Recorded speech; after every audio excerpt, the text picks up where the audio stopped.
13,600 കോടി രൂപ ഇപ്പോൾ കേരളത്തിന് കടമെടുപ്പിന് അനുമതി നൽകിയിരിക്കുകയാണ്.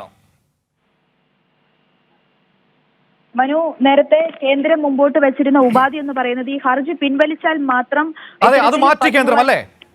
അത് മാറ്റിയിരിക്കുകയാണ്. അല്ലെങ്കിൽ ഇപ്പോൾ സുപ്രീം കോടതി പറഞ്ഞിരിക്കുന്നത് അത്തരത്തിൽ ഈ ഹർജി പിൻവലിക്കണമെന്ന കേന്ദ്രത്തിന്റെ ആവശ്യം സുപ്രീം കോടതി അംഗീകരിച്ചില്ല, അല്ലെങ്കിൽ അത് ശരിയല്ല എന്നാണ് ഇപ്പോൾ സുപ്രീം കോടതി നിരീക്ഷിച്ചിരിക്കുന്നത്. അതിനാൽ കേരളത്തിന് 13,600 കോടി രൂപ കടമെടുക്കാൻ അനുവദിക്കണം എന്ന ആവശ്യമാണ് ഇപ്പോൾ സുപ്രീം കോടതി കേന്ദ്രത്തോട് ആവശ്യപ്പെട്ടിരിക്കുന്നത്. എന്തായാലും ബാക്കി തുകയ്ക്ക് വേണ്ടി കേന്ദ്രവും കേരളവും തമ്മിൽ ചർച്ച നടത്തി ആ വിഷയത്തിൽ തീരുമാനം എടുക്കണമെന്നുള്ള ഒരു കാര്യം കൂടി ഇപ്പോൾ സുപ്രീം കോടതി മുമ്പോട്ട് വെച്ചിരിക്കുകയാണ്. എന്തായാലും കേരളം നടത്തിയ വാദങ്ങൾ അല്ലെങ്കിൽ കേരളം ഉറച്ചു നിന്ന നിലപാടുകളിലൊക്കെ ഇപ്പോൾ ഒരു നടപടി ഉണ്ടായിരിക്കുകയാണ് എന്ന് വേണമെങ്കിൽ പറയാം. കാരണം ഇത് ആദ്യഘട്ട വിജയം മാത്രമാണ് ജിൽബി, ഇത് ആദ്യഘട്ട വിജയം മാത്രമാണ്. ഇത് നമുക്ക് കഴിഞ്ഞ മാസം കിട്ടേണ്ട പണമാണ്, അതുപോലും നൽകാതെ നമ്മളെ ദ്രോഹിക്കുന്ന ഒരു സാഹചര്യമാണ് ഉണ്ടായത്.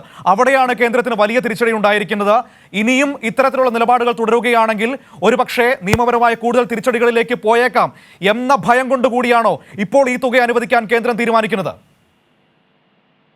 മനു, ഇതിനു മുമ്പ് കേരളം നടത്തിയ പോരാട്ടങ്ങൾ ഏത് വിധേനയാണ് എന്നുള്ളതൊക്കെ നമ്മൾ കണ്ടതാണ്. കാരണം സുപ്രീം കോടതിയെ സമീപിച്ചു, അതുപോലെ തന്നെ മുഖ്യമന്ത്രി ഉൾപ്പെടെ ഇവിടെ വന്ന് വലിയൊരു സമരം നടത്തിയ സാഹചര്യമൊക്കെ നമ്മൾ കണ്ടതാണ്. എന്തായാലും കേന്ദ്രത്തിന്റെ ഈ സാമ്പത്തിക പ്രതിസന്ധി അല്ലെങ്കിൽ സാമ്പത്തികമായിട്ട് ഞെരുക്കുന്നുവെന്ന് ചൂണ്ടിക്കാട്ടി കേരളം മുമ്പോട്ട് വന്നു.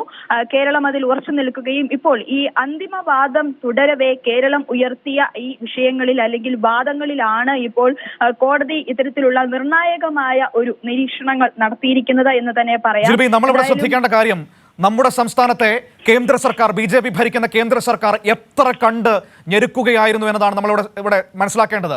കാരണം നമുക്ക് അവകാശപ്പെട്ട പണം നമ്മുടെ നാട്ടിൽ നിന്ന് നികുതിയായി പിരിച്ചുകൊണ്ടുപോയിട്ട് നമുക്ക് ലഭിക്കേണ്ട പണം തരാതെ രാഷ്ട്രീയം കളിക്കുന്ന കേന്ദ്രത്തിന്റെ നിലപാട് ഒടുവിൽ തകർന്നു വീഴുകയാണ്. അതാണിപ്പോൾ നമുക്ക് കാണാൻ കഴിഞ്ഞത്.